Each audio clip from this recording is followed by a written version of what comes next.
All right, today's topic is persuasive techniques and how authors use these techniques to persuade their audience. So there are tons of persuasive techniques that authors can use when they're trying to get somebody to believe or even subscribe to what they're saying. First one is the use of ethos, pathos, and logos, and that's why we spent so much time last week learning about it.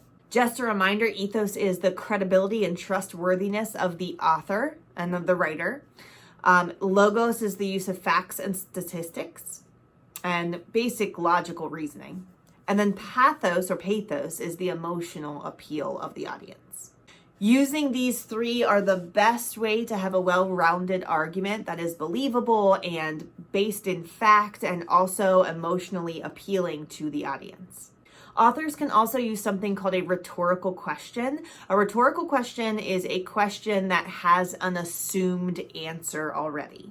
Most of the time, rhetorical questions are used sarcastically, so you have to be careful if you're using them, but they can be effective for getting your point across. Especially when you're arguing, if you ask a question such as, "Can dogs bark?"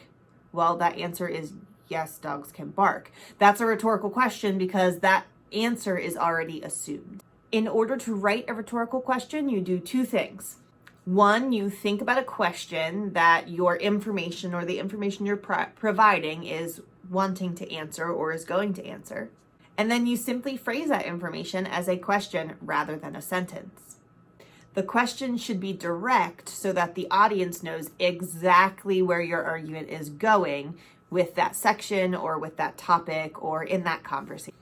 Another persuasive technique that targets specific audiences is the use of jargon. Jargon is specific work type terms that only people in specific fields might know. For example, there's tons of teacher jargon that if I were to spew it off to you as a student, you probably would have no idea what I'm talking about. But another teacher would know exactly what I'm talking about. So if I'm trying to persuade a teacher to believe a new policy or a new guideline or a new set of rules or something, then I might throw in a bunch of teacher jargon to help appeal to that audience. You could also use personal experience to help build your credibility or have better emotional appeal to the audience. Repetition is a great persuasive technique. Ads use repetition a lot to get jingles in your head or to get slogans in your head or to get the brand name in your head. Authors might also make really bold claims or make hyperbole to exaggerate claims. Also might use very emotive or emotional language. Again, that pathos to try to pull to your heartstring. Authors might also use figures of speech such as metaphors or personification or hyperbole to get their point across, to make it a little bit more inviting and exciting and engaging for the reader. Now, remember, while all of these persuasive techniques are effective, you have to be careful about how the author is using them because they could be using them to manipulate rather than to persuade fairly.